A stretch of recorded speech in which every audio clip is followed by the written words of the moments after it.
La parole est maintenant à Maya Kari. Ma chère Alice, dans le 18e arrondissement, nous avons déjà mis en place l'alternative végétarienne quotidienne depuis l'ancien mandat et Duška Marković, ma collègue à ma droite, y a beaucoup participé. Notre binôme avait très bien fonctionné à ce niveau-là. En tout cas, mes chers collègues, comme l'a précisé tout à l'heure Rémi Féraud, le nouveau plan alimentation durable est très ambitieux et détaillé.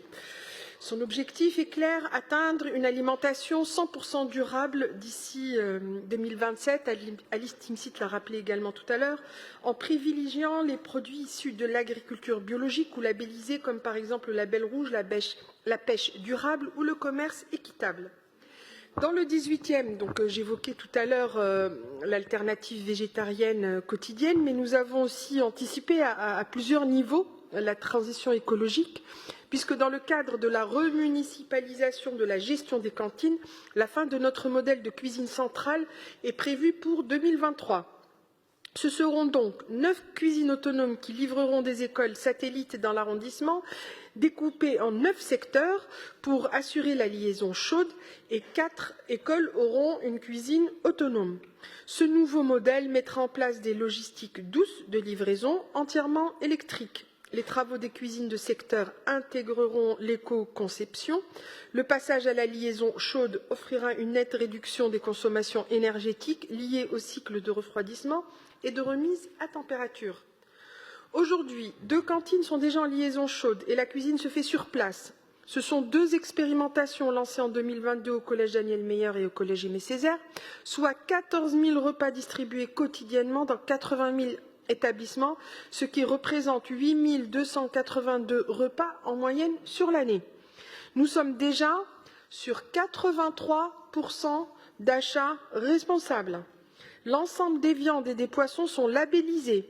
Nous utilisons 60% de bio et notre pain est bio et local.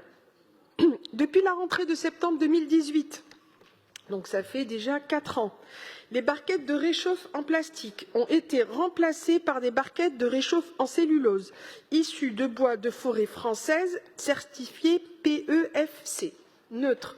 Et c'est vrai que ce n'est pas simple à mettre en place au quotidien, parce qu'il faut trouver dans la région des fabricants capables de suivre le rythme de la demande qui est forte dans le 18e. Nous luttons contre le gaspillage alimentaire. Vous l'avez évoqué, chère Alice, tout à l'heure également, grâce à des tables de tri qui sont déployées par la Caisse des écoles du 18e.